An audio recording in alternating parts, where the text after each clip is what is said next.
Hey everybody, this is Kevin again with Greyline Overland, and today we'll be saying goodbye.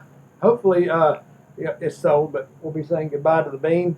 So we're going to do kind of a farewell video and a long-term review to kind of wrap it all up and tell you what I think about the Bean. The reason we're getting rid of the Bean is number one, we do more rock crawling than we do more of the milder trails. I love the overlanding trails, but when we're in California, we do a lot more of the harder trails. So it hasn't really been doing much for us in that aspect. Now, when we do the overlanding, we actually love it, and it's a great tool to have when we're overlanding. But there have been some hurdles to overcome, and we're going to talk about that on the overlanding side. And but to tell you the truth, it rock crawls pretty good, but it can't do any hardcore stuff, and that's where it kind of doesn't fit the bill for us.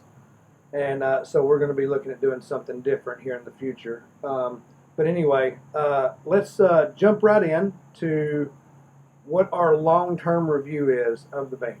Okay. So first things first, I want to say that I am not dissatisfied with the Bean. I do have some critiques. Okay, and I am going to also put out another video on whether you should actually buy an off-road trailer or rent an off-road trailer, because a lot of people, whether they realize it or not, would fall more into the category of renting a trailer or camper rather than buying one, unless you're going to make it your lifestyle. Then you would definitely want to buy it. And we'll talk more about that in another video.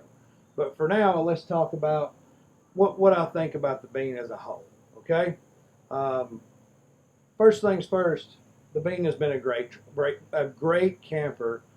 When towing it on the road, it tows smooth. You don't even notice that it's back there as far as sway or anything like that. I've towed it way faster than I should without any kind of issues whatsoever. It is also fairly light. You can tow it with a Jeep, but it can be a pretty good wear on the motor on the Jeep as far as the weight and everything like that. So you might want to consider that when you're making real long trips. There are some lighter options out there if you're towing it with a Jeep, but it's still a really good option for you Jeep guys. Not saying it isn't. And like I said, it tows it really well. It doesn't give you any trouble with the braking or anything like that. I did add the trailer brake controller to my Jeep, which made it really good as far as the brakes go, because those electric brakes work really well on this trailer because it's so light.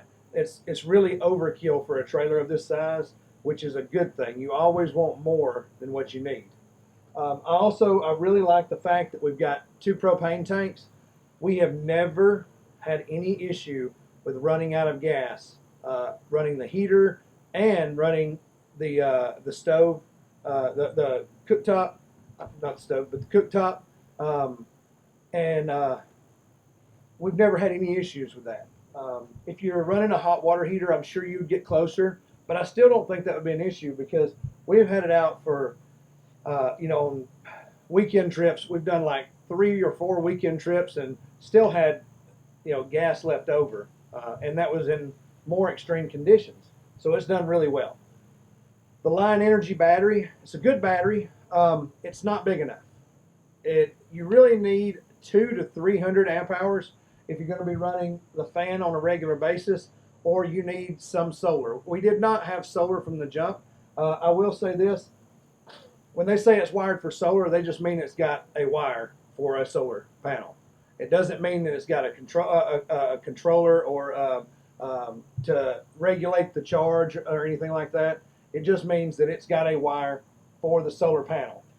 You'll have to buy the solar panel and the charger and everything like that, the charge regulator or whatever. I can't remember what it's called.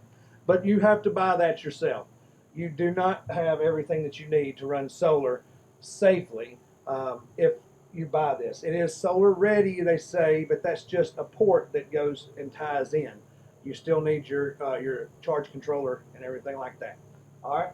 So if you're not running solar, you need 2 or 3 of these batteries, or just a larger battery to stay off the grid for any length of time. One night and the battery is gone. Okay. So if you run that max fan one complete night, it is going to be dead by the next day. So keep that in mind.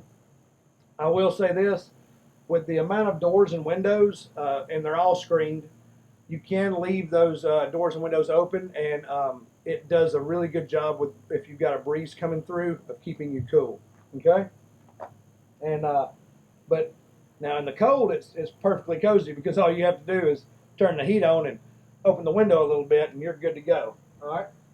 The awning has been great. I've had to tighten up the bolts on it a couple of times here and there, but that's nothing that isn't normal. That's just normal maintenance. I will say this: don't leave that out if you know there's going to be high wind, because it can catch like a parachute and lift you, and nearly lift you off the ground. But it would bend it back if you were to do that. We got woke up one night. Thankfully, it kind of closed itself instead of doing that.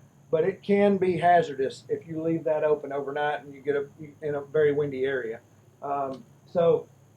But the awning itself is awesome. 230 does a great job with their awnings. I can't say enough about that. It is a great awning. Okay. One of the cons that I will say, and it is something that they kind of slip under the rug with you on the warranty, is that the gel coat. The gel coat cracks, and they don't warranty that. That's in your warranty stuff. That cracking is normal. All right, that to me is unacceptable. Cracking of the gel coat is unacceptable, because just like cracking of paint within a year is unacceptable, cracking of a gel coat is unacceptable to me. That's just something that should never happen. That's in the I do believe it's in the warranty papers. It says that it's normal and that they don't cover that. That to me is not good. And that brings me to my next complaint, which is the warranty department at Bing. They have as far as their manufacturing processes go, they're very organized. I'll stand by that. That's what I said in my initial video, is I was impressed by how organized they were with their manufacturing processes. And that they are. They are not, on the other hand, very organized with their warranty department. And plus, I do believe that their warranty is lacking. When you buy a normal travel trailer that is not an overlanding travel trailer or something like that, the warranty that you get covers the whole trailer. All right? It doesn't mean you go back to that company and they warranty that. You go to where you bought it and they warranty the entirety of that trailer. They don't send you to the manufacturers of those parts in order to get your warranty taken care of. They take care of it right there. Same thing with a car, with your warranty with a car. You don't go to Bosch if your alternator goes out, or anybody else. They handle it right there. They take care of the parts. They do everything right there, and they make sure that you're taken care of. That is not how it works with these off-road campers. I don't know if it's just Beam, but I do believe most of them are the same way. I know Patriot Campers, I'm pretty sure that they would probably take care of everything, because they pretty much design everything themselves, including their suspension. But I know that the only thing that Beam really warranties is the shell. The rest of it is under, or what they build, like the rock sliders and the frame and stuff like that.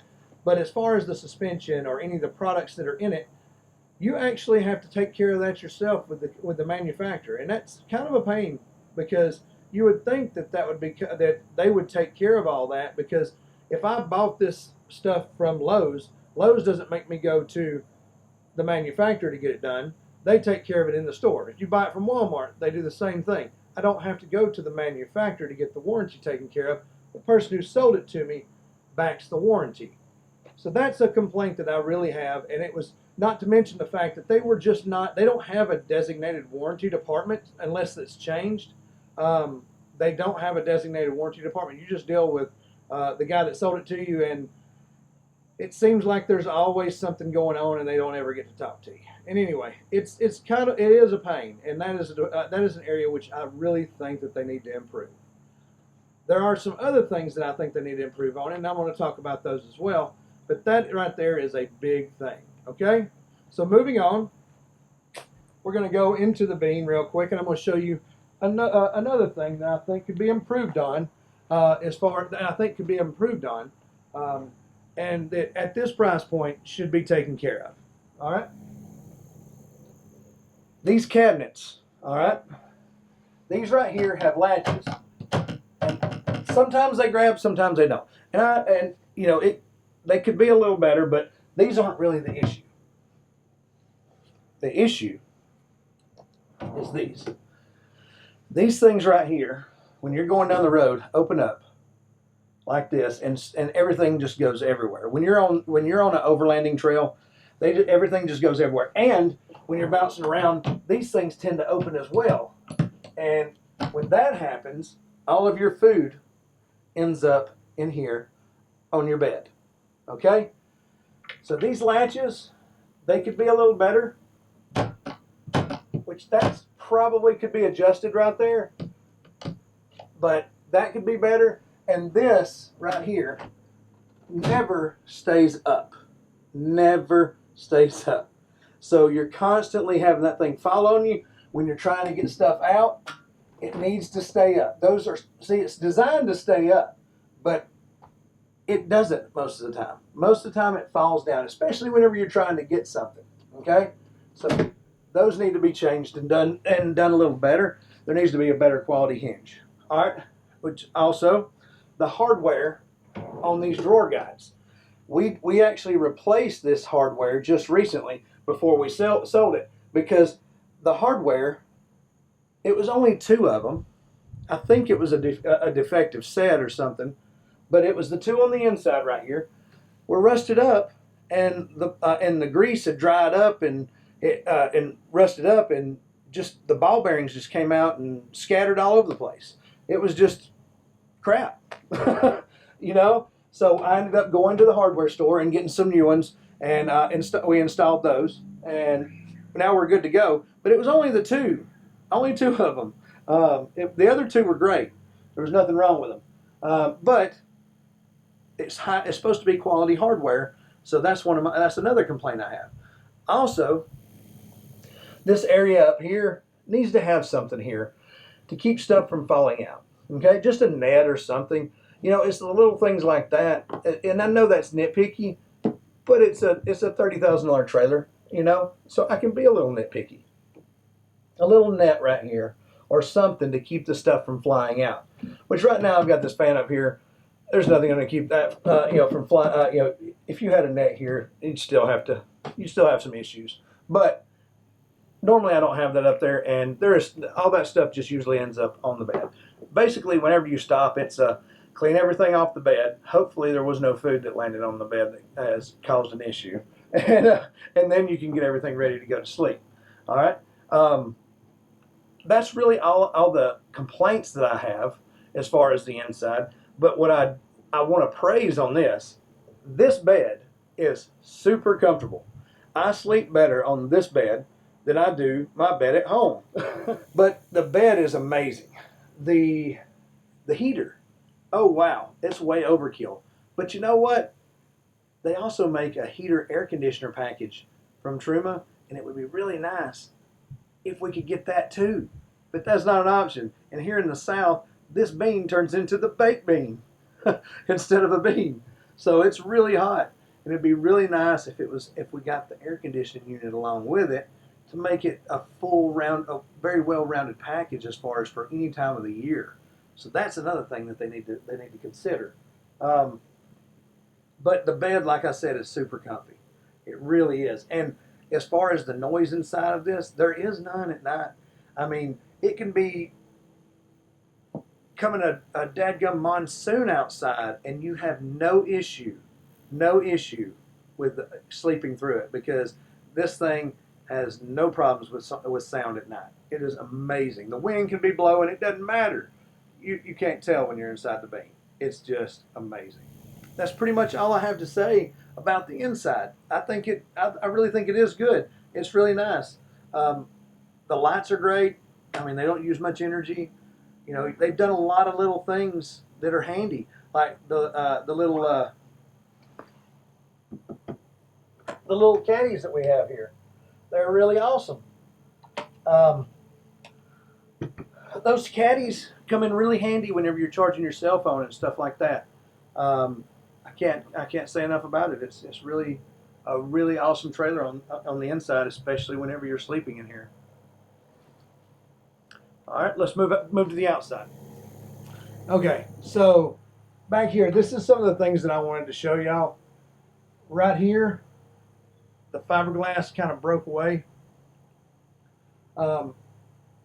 This is from the fitment right through here. It's not the greatest, and it actually has caused it to chip away just a little bit right here.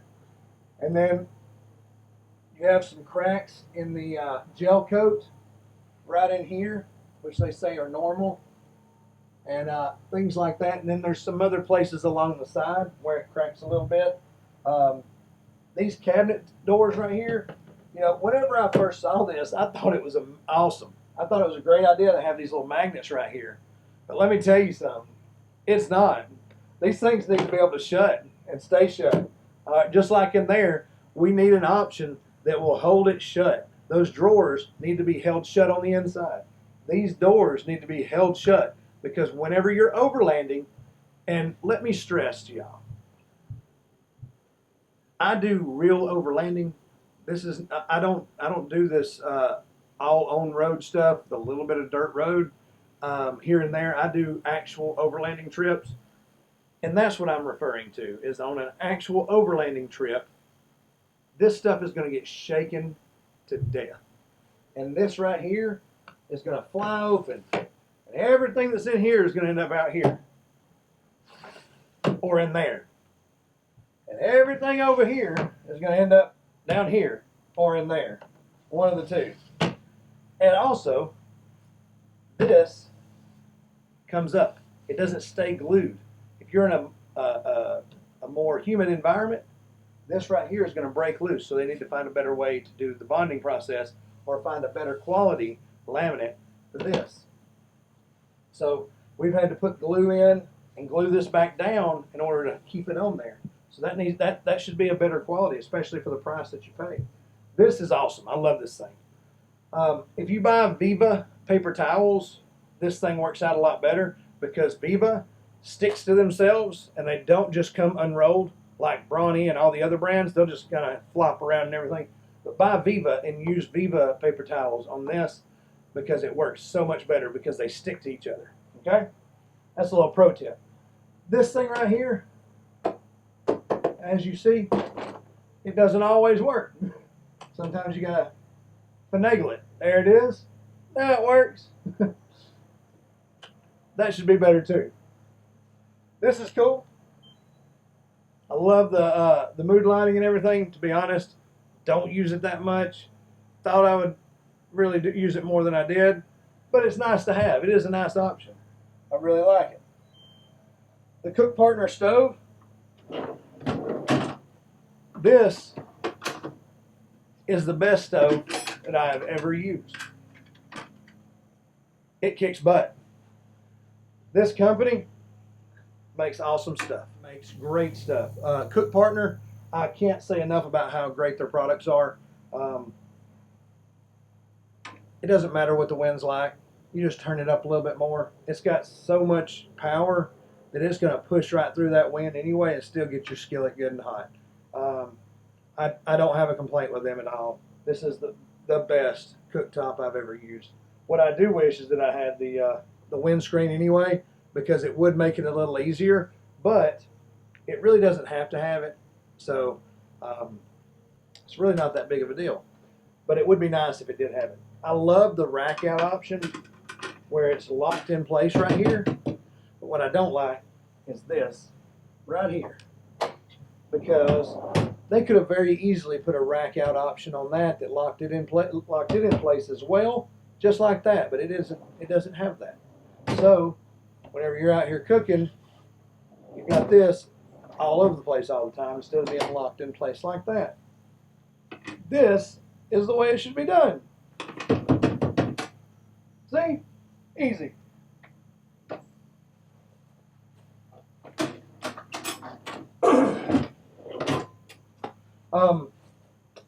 The pump on this is a little bit lacking. I would suggest going with a little bit higher capacity pump as far as the sink goes. For running the sink, that's all you need. But if you have a spray port, like we do, it needs a little bit more. And I think maybe they upgraded that whenever they started installing the spray ports from the factory. If you've got a spray port, you really need a bigger one. So that's something that you might want to find out about. But as far as the kitchen area, those are really the only things that I have an issue with. Oh, forgot. That's a little sucker right here, which I think contributes to the part of the problem over here. But it's kind of a pain sometimes to get this thing to latch. So you want to make sure that you pull on it to make sure it's latched. And what I do is I'll just kind of give it a little twist and then push this side in, and then boom, there it is. And it might be that this side is adjusted too tight, and that actually might be what caused the cracking on this side, was the adjustment being a little bit on the tight side. So the gel coat is cracking on this side. The fiberglass has got little cracks right here. No big deal. It's really not that big of a deal. They said they would warranty that part, but at the same time, it needs to be. It should have never done it to begin with. Realized it wasn't that big of a deal, and I didn't have the time to get it fixed, so I haven't. Like I said, some of these things are small, but some of them are pretty important. The suspension, I had a problem with the suspension. They weren't going to warranty it through them, so I ended up going to Timbren. I ended up having to go to Timbren. Timbren is an easy company to deal with. I have to say they were an easy company to deal with. They sent me out the suspension, but I had to have it put on at my expense. That wasn't something that they were going to pay for. They did send me out new suspension, and they did do that for me, but I had to put it on in my expense. Those are things that are with the warranty that I really don't think should be an issue, because they should be the ones paying for that, because they put a faulty piece on. You know, they should have fixed it.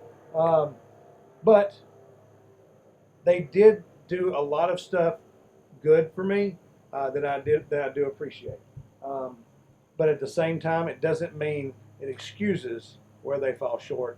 And I wouldn't be giving a good long-term review if I didn't tell you the ups and the downs. All right.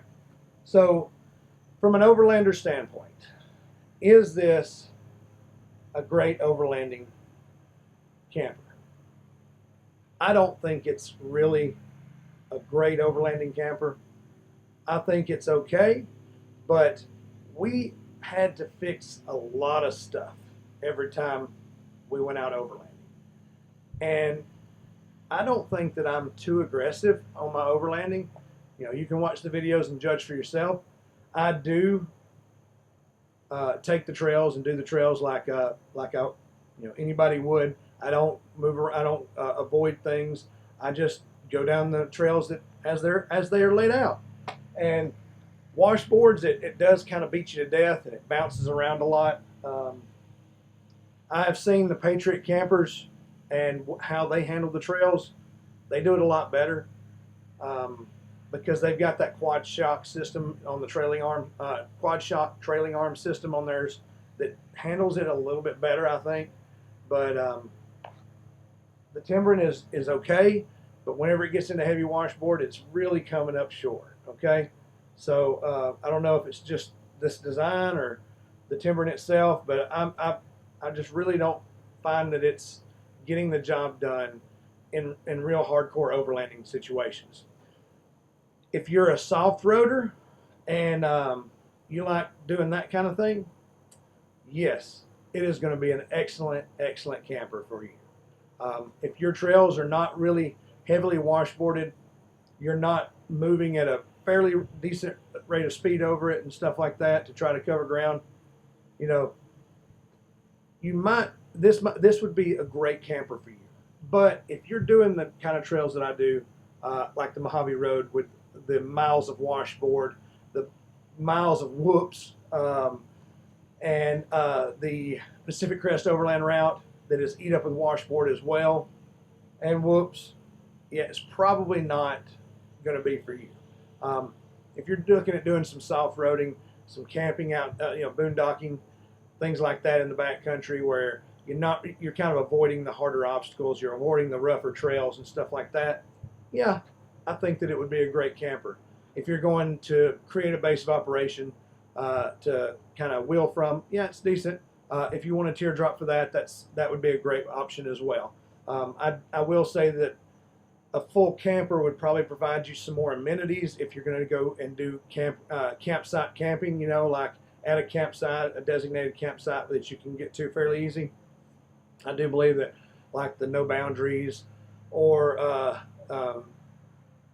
one of the major manufacturers or something like that that puts out a little bit of an off-road version of a trailer would probably give you more amenities and something like that. But that's not what the teardrop's about, okay?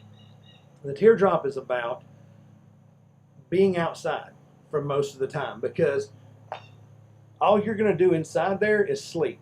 So if that's the kind of experience you're looking for, the more do everything outside experience, then the teardrop is what you want. And this teardrop is a. But if you're looking at the easier trails, the more outdoor experience, a teardrop is definitely what you want. And this is an excellent teardrop.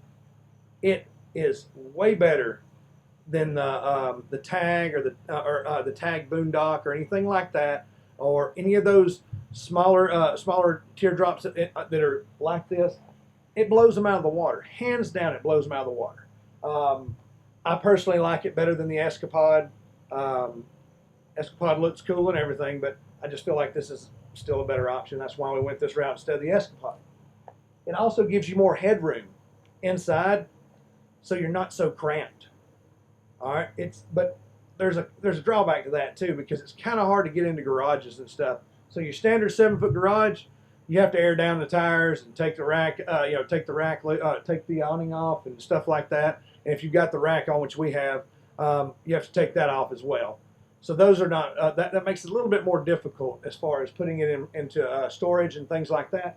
But it's an awesome camper nonetheless. I will say that the tires and wheel combo need to be the tires need to be a little bit bigger for an off-road camper, for an off-road trailer, because when you're going down those washboards and stuff like that, I think that's part of the problem with why the washboards get and the whoops it just beats you to death, is because if there was some more meat on there to kind of cushion it a little bit, I think that you would do a lot better. But right now it's running like a 235. A 235 75 15, so it's not a very tall tire. If it had like a 33 on it or something like that, or even a 32, it would be a whole lot better. But if it had a 33 on it, I think that would really be a winning combination for this. And also, Timbren makes a 4-inch lift system for this, which would make it even harder to get into the garage and everything. But if it had the 4-inch lift, I think that would help some too. The 4-inch lift with 33s on it, I think that would be a winning combination. Just me personally. I hope Bean listens to me on some of this stuff, because I know they watch. They do watch my video whenever I put one out on the Bean. So I hope that they see this and understand that this is in no way saying that I do not like the Bean, because I love the Bean. It was a great camper. It is a great camper. It's just there are some areas it falls short in that I really hope they can address. And I'm hoping they did expand, so I'm hoping that when they expanded, that the warranty department did get better, because it was really disappointing. You have you have all these promises for being like family and this, that, and other, but when it comes down to it, it just didn't work out. In the warranty department, I was just not 100% satisfied with that. I love you guys at Bean. Don't get me wrong. It's just that is somewhere where I felt like it did fall short. Okay, and I do believe that the off-road camper market, you guys need to do better as far as that kind of stuff. You need to kind of get in line with what the rest of the camper market's doing as far as your warranty and just taking care of the customer and making sure that they're taken care of first and foremost. I've owned 2 different businesses, and We took care of our customers no matter what. Made sure. I mean, there's always something that's outside the bounds. So anyway, to wrap it up, it's an awesome camper. Just those few critiques, and it would be an amazing camper.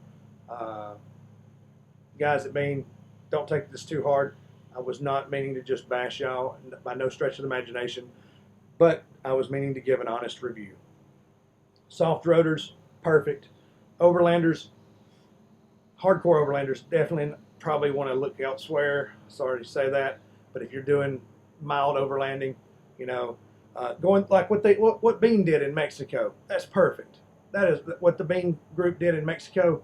You know, going through Mexico and then hitting some of the beaches and stuff like that, some of the campgrounds. That's awesome. That's awesome. This thing is made for stuff like that. Yes, but is that real overlanding?